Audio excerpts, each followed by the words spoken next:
نحمده ونصلي ونسلم على رسوله الكريم اما بعد فاعوذ بالله من الشيطان الرجيم بسم الله الرحمن الرحيم يا أيها الذين آمنوا كتب عليكم الصيام كما كتب على الذين من قبلكم لعلكم تتقون صدق اللہ مولانا العظیم۔ قابل احترام ناظرین، یہ آیہ کریمہ اس ماحول کے ساتھ تعلق رکھتی ہے جسے نیکیوں کا موسم بہار کہا جا سکتا ہے۔ قرآن حکیم نے رمضان المبارک کو پرفضیلت مہینہ قرار دیا، ایسا مہینہ جس میں قرآن نازل ہوا۔ رمضان المبارک ایسا مہینہ ہے کہ جس میں مسلمانوں کی کامل توجہ اللہ کی طرف ہوتی ہے اور ان کی روحیں عبادت کے جذبوں سے سرشار ہوتی ہیں۔ رمضان المبارک ایسا مہینہ ہے کہ جس میں گناہوں کی مغفرت ہوتی ہے۔ رمض کا معنی بھی یہی ہے کہ تیز گرمی جیسے بدن کو جلاتی ہے، رمضان المبارک کا ماحول انسان کے گناہوں کو جلا دیتا ہے۔ اس مہینے میں اللہ کی بڑی رحمتیں ہیں اور کرم کے بڑے جھرنے پھوٹتے ہیں۔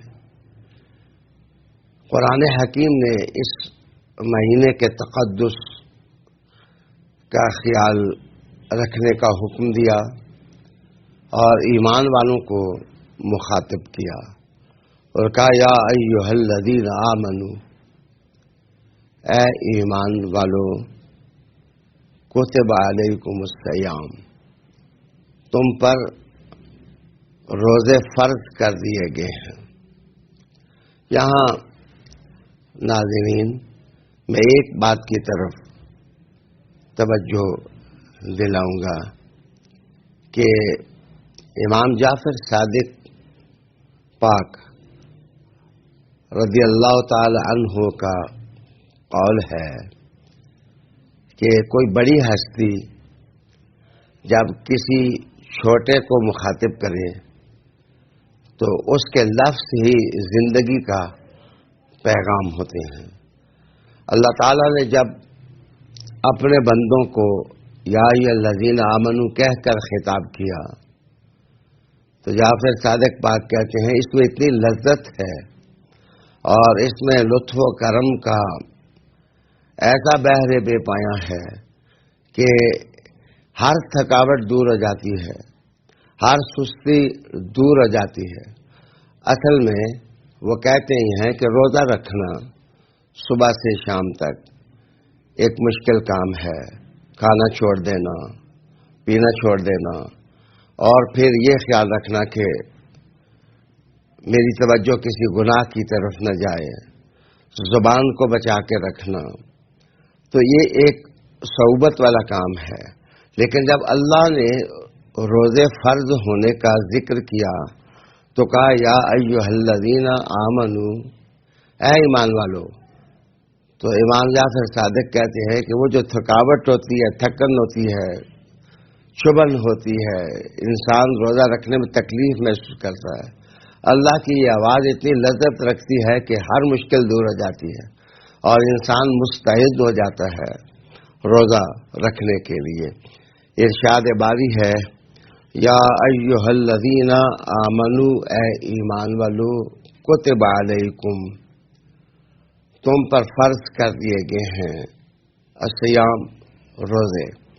صیام لفظ صوم سے ماخوذ ہے اور اس کا لغوی معنی ہوتا ہے روک لینا یا روک دینا. انسان چونکہ کھانے اور پینے سے روزے کے درمیان رک جاتا ہے، خاص تعبد اور عبادت کی نیت سے وہ رکتا ہے، اللہ کی رضا کی خاطر وہ کھانا چھوڑ دیتا ہے، پینا چھوڑ دیتا ہے، اور اس کی رسم وفا کے نبھانے کی یہ خوب ایسی تاریخ رکھتی ہے کہ کھانا سامنے بھی پڑا ہو تو وہ نظر اٹھا کے بھی نہیں دیکھتا، اور ہر لہجہ روزے کا اطاعت رسول کا سبق دیتا ہے. اور اس سے دلیل بھی ہے کہ مسلمان اسوہ رسالت مآب صلی اللہ علیہ وآلہ وسلم کا کتنا خیال کرتے ہیں.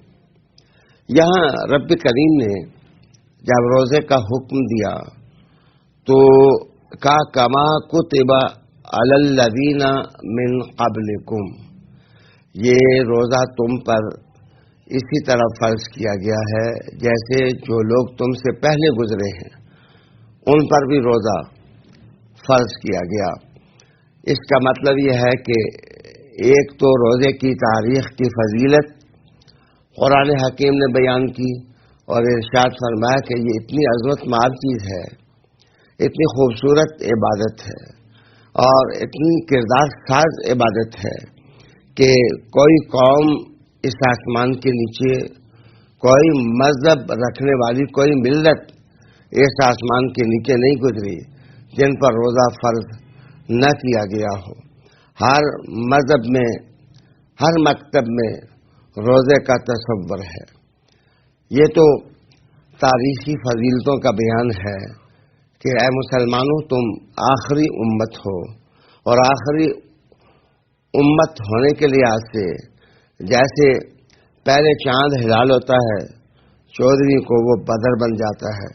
رب کریم نے تمام مذاہب میں جو خصائص اور خصائل کا مجموعہ تھا وہ حضور کے دین کو دیا، اور ہر تصور جو ہے وہ بدر کامل بن گیا.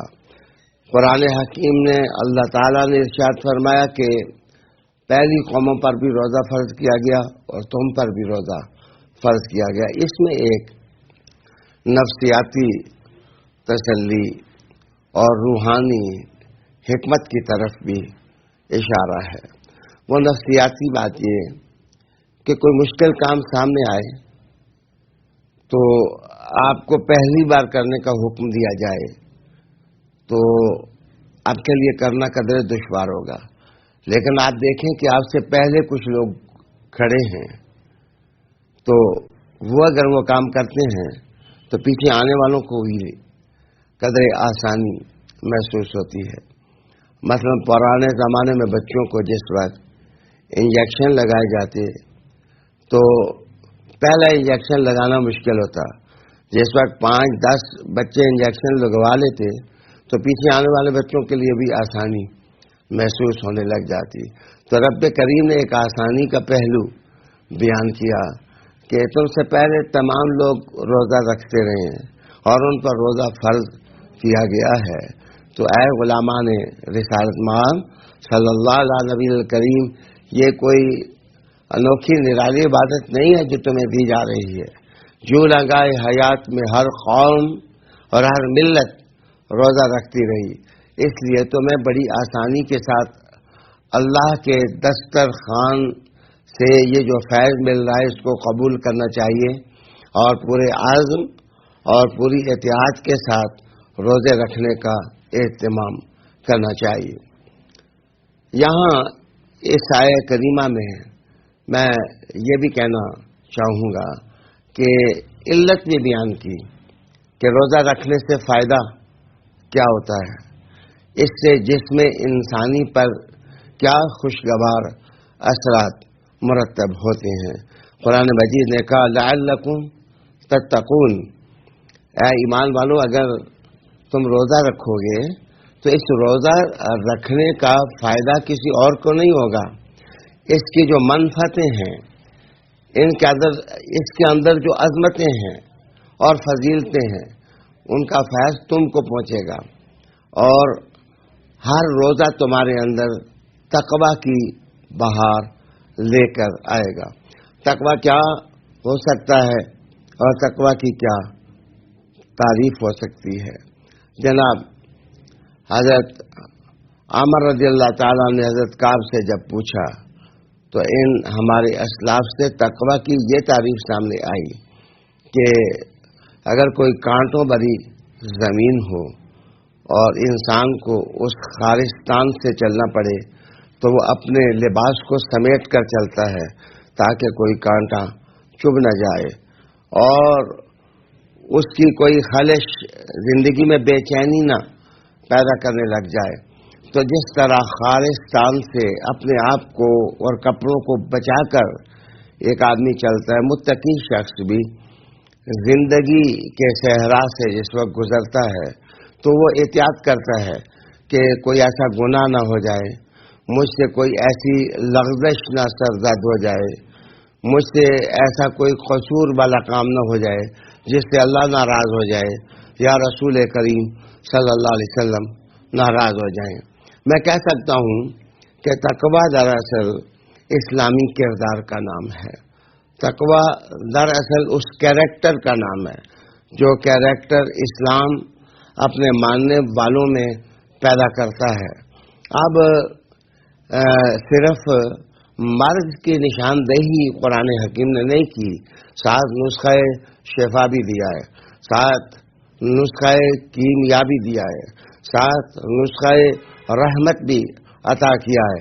رب کریم نے کہا کہ اے ایمان والو، تمہیں روزہ رکھنے کا حکم دیا گیا ہے، لیکن یہ صعوبت، یہ مشکل جو تم اٹھاؤ گے تو اس کا فائدہ تمہیں یہ ملے گا کہ تمہارے اندر اسلامی کردار کا شباب ابھرے گا اور تم محسوس کرو گے کہ تمہارا نفس جو ہے وہ گناہوں کے بوجھ سے ہلکا ہوا ہے، اور ایک انسان اس عبادت کی وجہ سے اللہ سے قریب ہو جاتا ہے اور اللہ کا مقرب بن جاتا ہے۔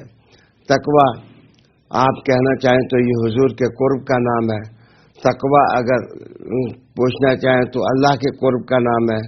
تقوی دراصل قرآن مجید کی تعلیمات کو اپنے اندر سمو لینے کا نام ہے۔ تقوی دراصل گناہوں سے بچنے کا نام ہے۔ تو یہ تمام باتیں جو ہیں یہ اس آدمی کو حاصل ہو سکتی ہیں جو رمضان المبارک کے اندر روزہ رکھنے کا اہتمام کرتا ہے۔ میں آخر میں یہ بھی عرض کرنا چاہوں گا کہ مشین کسی کارخانے کی بھی ہو تو وہ تھک جاتی ہے۔ میرے خیال میں سارا سال یہ جو انسان کے معدے کی مشین ہے یہ چلتی رہتی ہے، اس کو کچھ وقت کے لیے ریسٹ بھی چاہیے ہوتا ہے۔ رمضان المبارک آتا ہے تو مسلمان روزہ رکھ کے دراصل معدے کو کچھ ریسٹ دیتے ہیں تاکہ اس کے اندر نئی امنگ پیدا ہو اور صحت کے ساتھ زندگی گزارنے کے وہ قابل ہو۔ اسی لیے حضرت مولا علی کرم اللہ وجہ الکریم نے روزے کو شفا قرار دیا۔ وہ کہتے ہیں اس مہینے میں دو چیزیں بڑی عظیم ہیں، ایک تو رمضان المبارک ہے وہ بھی شفا ہے، ایک روزہ ہے وہ بھی شفا ہے۔ قرآن مجید کی تلاوت حافظے کو تیز کرتی ہے اور روزہ بدن کو صحت عطا کرتا ہے۔ اللہ تعالی ہمیں روزہ رکھنے کی رمضان المبارک میں ہمیں توفیق عطا فرمائے اور قرآن کی تلاوت عطا فرمائے۔ وآخر دعوانا ان الحمد للہ رب العالمین۔